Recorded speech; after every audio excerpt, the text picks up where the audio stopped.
Mga kataks, magandang masayang panahon po sa inyo. At naririto na naman po ang inyong Kataks ETM na tumutulong sa kapakanan ng mga taxpayer na inaapi, binibwisit, at inaasar at pinahihiya sa taong bayan. Ang pag-aaralan natin ngayon mga kataks ay ang BIR Internal Rules, Source of Corruptions. Ayan. Alam po ba ninyo, ang problema rito sa BIR Internal Rules, yan po ay nagke-create ng rights, nagke-create po yan ng obligation. Not only sa BIR officials, but also sa mga taxpayer. For example, ang audit program ng BIR ay nagbibigay ng right na mag-audit ang Regional Director, Revenue District Officer, Group Supervisor, at ang pinaka-dreaded ay ang Revenue Officer. Of course, pag nag-create ng right, ang katapat niyan, obligation. So, nagke-create din siya ng obligation sa taxpayer na ipakita yung records niya, na i-waive yung kanyang right to privacy and peace of mind. Ang siste dito ng BIR ay hindi nila ipina-file ito sa UP Law Center. Kaya nga, nagsimula na ako, in-inform ko si Commissioner at si Deputy Commissioner at si Regional Director. Oy, mga sir, mga ma'am, pwede ho ba na i-file nyo naman sa UP Law Center yan para naman malaman namin in advance ano ang content niyan at ma-extinguish namin yung legal obligation namin na ignorance of the law excuses no one from compliance therewith. Kasi parang feeling namin na martial uli eh. May mga batas na hindi naman na pinakikita sa taong bayan. Tapos bigla-bigla na lang sasabihin sa iyo na nag-violate ka. Samantalang hindi ka naman in-inform in advance that there is a law na dapat mong i-comply. Mag-isip naman kayo mga tutulog-tulog-tulog. Okay. So ngayon, nagpunta po ako sa ombudsman. At sinabi ko sa ombudsman yung kapalpakan, katarantaduhan, kagaguhan, kasalbahihan na inaakala ko na dapat na solusyonan ng ating mga otoridad. Lalong-lalo na po ang mga top management ng BIR. Kasi po, sila po yung dapat na mag-adjust. So, ilang beses na po ako sumulat. 1, 2, 3. Wala pong sagot. As if parang walang na-receive na letter. Din ginawa ko, pumunta ako ng ombudsman. At sabi ko, ma'am, pwede pa po nyo akong tulungan. Sabi ko sa ombudsman. So, sumulat ang ombudsman. Pinatawag ako, si commissioner, yung deputy commissioner, at saka si director. Lahat po yung mga taong yan, mga lawyers lawyers. L-A-W-Y-E-R-S,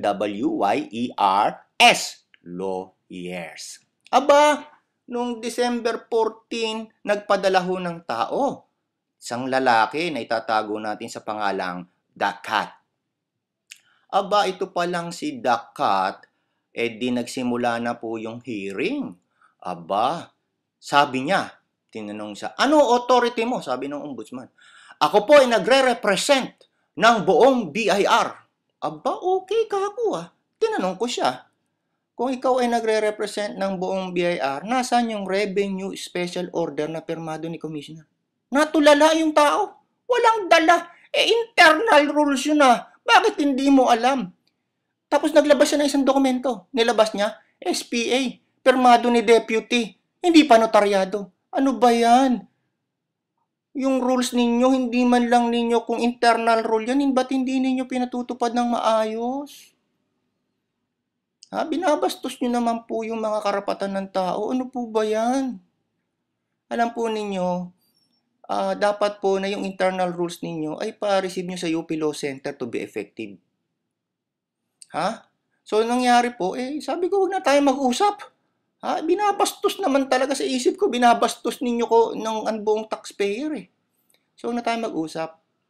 So, pinahinto ko na po yung usapan at sabi ko, elevate na lang ito sa mas mataas at para maimbestigahan.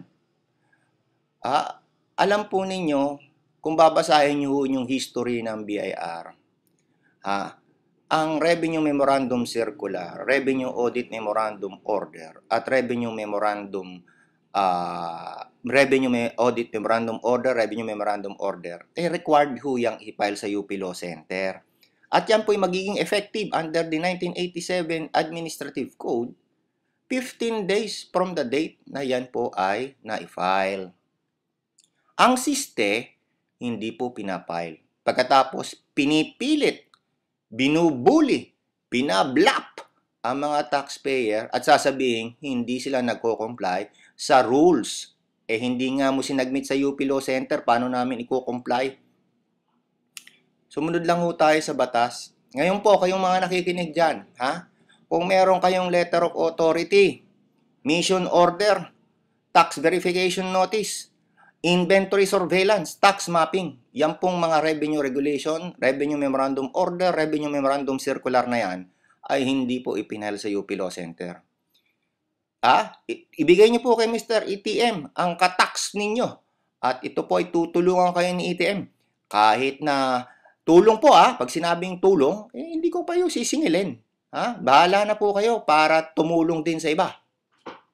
So ito pong ating pinag-uusapan dito, sana marinig po ito ni Presidente at malagyan po ng solusyon itong kabulastugan, ang kababawan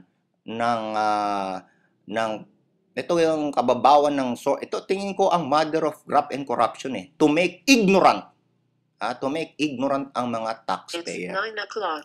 O kita mo, alas 9 na, sinasabi sa akin ng aking computer. So sana magkaroon po tayo ng pagkakataon na magtulong-tulong. At isa pa pala, gusto ko po sana na imbitahan kayong lahat na i-declare natin ang month ng April as Taxpayer Month at ang April 16 as Taxpayers Day. It's about time. Hindi natin kailangan ang tulong ng iba para i-declare lang yan para sa atin. For the first time in the Philippine history and in the history of the world, magkakaroon po, nire-recommend ako na magkaroon ng flash mob, sayawan ng mga taxpayer sa buong Pilipinas. Tulungan niyo po si ETM na mag-organize. I-celebrate natin ang taxpayer natin, magkaroon ng flash mob sa iba't ibang lugar ng Pilipinas sa April 16. Marami na po akong kinausap na tao at marami pong nag-commit na magtutulong iba't ibang klase ng tao. Siguro, simulan na natin ito. Simulan na natin, number 1, bakit tayo magkakaroon ng flash mob? Because we want to celebrate being a boss. Sabi nga ni Pinoy, we are the boss. We are the taxpayer. We want to celebrate being a taxpayer.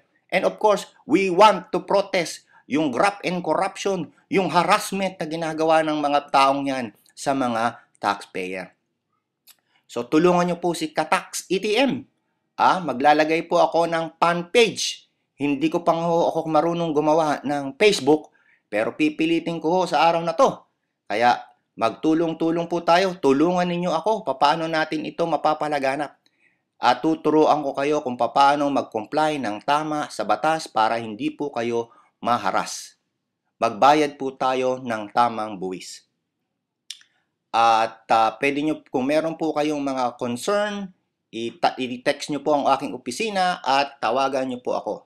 Maraming salamat po. Thank you and good night.